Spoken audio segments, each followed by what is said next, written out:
Terbongkar, Anies ketahuan belum laporkan harta kekayaan usai tak lagi jabat Gubernur Jakarta. Gadrun serang Kemenke, tapi junjungan lu malah belum lapor kekayaan, nambah banyak ya.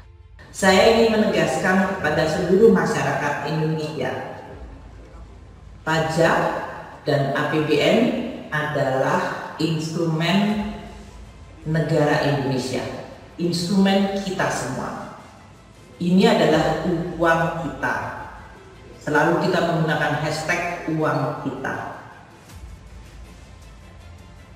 Pajak adalah salah satu penerimaan negara yang sangat penting. Dan itu tentu merupakan kewajiban yang diatur oleh undang-undang.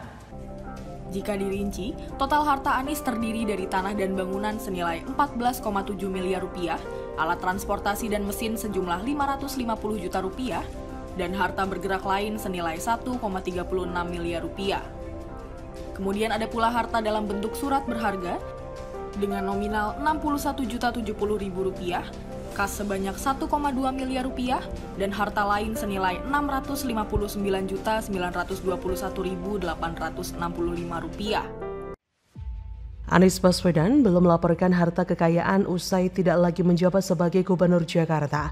Seperti dilansir dari unggahan Twitter Buya Eson @emerson_yunto, Anies terakhir melaporkan harta kekayaannya pada 31 Desember 2021 silam.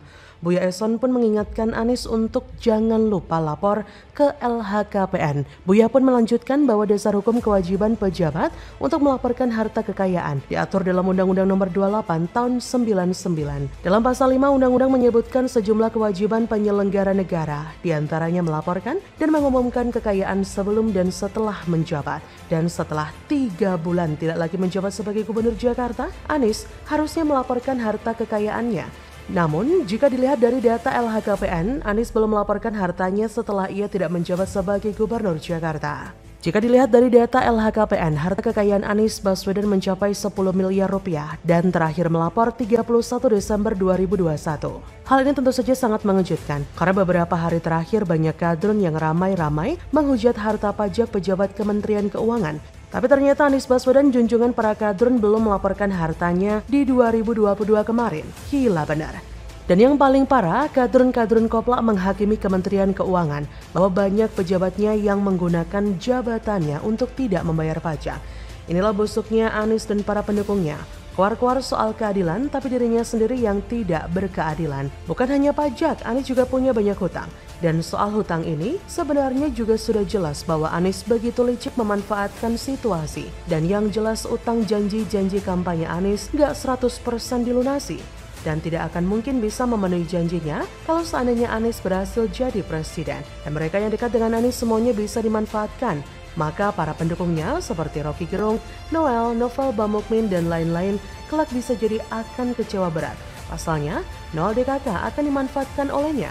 Tapi baguslah orang-orang yang tidak punya pendirian dan mau dikibulin memang cocoknya berada di barisan para kadal. Kadal itu kan mau saja dikibulin sama Anies. Dan saja para pendukung Anies banyak yang kecewa. Ada banyak orang-orang yang terlibat dalam memenangkan Anies di Pilkada 2017.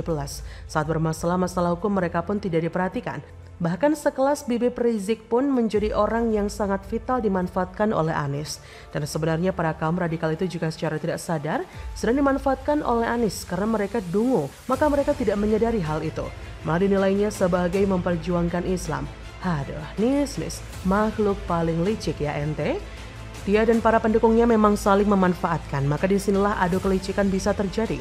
Sayangnya, Nasrun bakal mengalami kerugian banyak jika mengusungnya. Sedangkan Anies malah untung.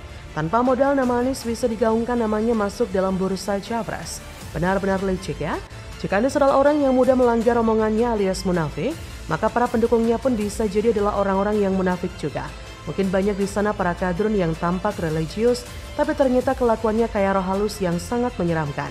Para pendukung Anies mengikuti junjungannya jika Jokowi diikuti oleh orang-orang yang mau kerja. Beda halnya dengan Anies. Ia diikuti oleh mayoritas orang yang kalau bukan dungu ya pecinta kardus seperti PKS dan mungkin juga si Noel. Jika sampai Anies jadi presiden, sungguh Indonesia telah mengambil keputusan yang salah. Dan ini artinya Indonesia masih banyak orang yang bego. Indonesia akan hancur, banyak bisnis yang akan dikuasai oleh para bohir di belakang Anies termasuk si Chaplin. Bagaimana menurut Anda?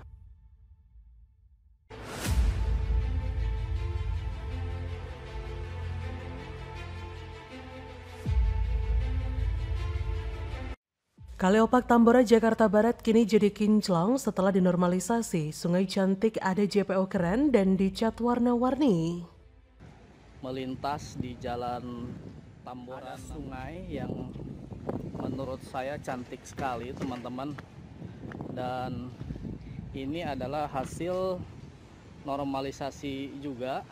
Barusan saja saya sebagai wali kota Taman Dandora meresmikan jembatan penyeberangan orang Kali Opak menghubungkan arah RW 10 dan RW 8. Dengan adanya penyeberangan orang, jadi warga masyarakat sebelah menyebelah sungai Kali Opak ini nggak perlu muter jauh-jauh ke depan ke Jalan Tubagus Sangke, cukup lewat jembatan ini.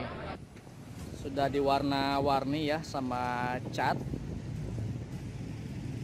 dan menambah suasananya menjadi cantik sekali. Dan ini adalah namanya Sungai Kali Opak. Kebetulan jembatan ini memang sangat diperlukan karena menjadi penghubung bagi anak-anak sekolah yang dari seberang sana. Karena sebagian besar siswanya melalui jembatan sini. Dijaga tentunya biar awet karena ini jembatan satu-satunya penghubung yang mudah bagi warga untuk melewati jembatan ini. PJ Gubernur Heru memastikan program pengendalian banjir normalisasi sungai bakal mulai dikerjakan di 2023 mendatang. Ia menargetkan pekerjaan konstruksi normalisasi sungai bisa dikerjakan hingga 4,8 km dari target 33 km. Progres yang sudah terlihat adalah Kali Opak yang berada di Jalan Tambora, Jakarta Barat. Jika dilihat sungainya cukup lebar dan terlihat juga airnya cukup bersih. Begitupun dengan sheet pile yang tinggi dan capping beamnya yang sudah terlihat cantik dan sudah diberi cat warna-warni sehingga sungai terlihat cantik dan menarik. Dan sungai ini sendiri diberi nama Opak karena sejarahnya dahulu di pinggiran sungai banyak pengrajin makanan opak. Jadi masyarakat menamainya sebagai Kali Opak. Pinggiran kali dan jembatan yang sudah dicat menjadikan suasana kali terlihat bersih, rapi, dan tidak kotor lagi. Meskipun kondisi kalinya masih terlihat banyak sampah dedaunan, secara keseluruhan tidak ada sampah dari warga sekitar. Selain itu, kini sudah tidak ada sedimentasi atau endapan lumpur di sepanjang aliran Sungai Opak ini. Hal ini tentu sesuai dengan apa yang diinginkan oleh Presiden Jokowi. Seperti diketahui, Presiden Jokowi didampingi Menteri PUPR, Menteri ATR BPN, dan PJ Gubernur Heru meninjau pekerjaan normalisasi Sungai Ciliwung di Pengadegan, Jakarta Selatan, Selasa 21 Februari. Kata Presiden Jokowi, normalisasi Sungai Ciliwung ini tinggal sekitar 17 km. Setelah berhenti agak lama ini akan segera kita mulai karena sudah ada beberapa titik yang sudah dibebaskan. Misalnya di Rawajati, segera bisa dimulai konstruksinya oleh Kementerian PUPR. Normalisasi Sungai Ciliwung merupakan bagian dari rencana induk sistem pengendalian banjir atau flood control Jakarta dari hulu hingga hilir. Kegiatan ini bertujuan untuk mengembalikan kondisi lebar Sungai Ciliwung menjadi kondisi yang normal, yaitu 35-50 meter. Lingkup pekerjaan normalisasi ini meliputi perkuatan tebing, pembangunan tanggul, pembangunan jalan inspeksi dengan lebar 6-8 meter di sepanjang sisi Sungai Ciliwung, meningkatkan kapasitas tampung alir dari 200 meter kubik menjadi 570 meter kubik, serta penataan kawasan di sekitar Sungai Ciliwung. Normalisasi Sungai Ciliwung melintasi sejumlah kelurahan di Jakarta, yaitu Manggarai, Bukit Duri, Kebon Manggis, Kampung Melayu, Kampung Pulo, Kebon Baru, Bidara Cina, Cikoko, Cawang, Pangadegan, Rawajati, Cililitan, Gedong, Tanjung Barat, Balekambang, Pejaten Timur, Jagakarsa, dan Pasar Minggu. Selain normalisasi Sungai Ciliwung di bagian hulu juga telah diselesaikan pembangunan 2 bendungan kering atau dry dam di Kabupaten Bogor, yaitu Bendungan Ciawi dan Bendungan Sukamahi. Kementerian PUPR juga tengah membangun Sodetan Ciliwung yang berfungsi untuk mengalirkan sebagian debit banjir Sungai Ciliwung menuju KBT dan Kali Cipinang, serta pembangunan stasiun pompa air Sentiong di bagian hilir yang berkapasitas 50 meter kubik per detik. Ditambah dengan selesainya sodetan dari Ciliwung ke KBT yang sekarang ini masih proses pembebasan lahan dan diharapkan bulan Maret sudah selesai dan itu akan mengurangi banyak sekali wilayah yang sebelumnya tergenang menjadi tidak. Ya begitulah Pak Jokowi dan jajarannya bekerja begitu keras berupaya membantu mengatasi permasalahan banjir ibu kota. Namun Jokowi tak memungkiri bahwa kedua bendungan tersebut bukan jaminan pasti wilayah ibu kota terbebas dari banjir. Oleh karena itu harus ada penanganan yang juga harus dilakukan oleh Pemprov DKI. Salah satunya normalisasi sungai. Jadi bagaimana menurut Anda?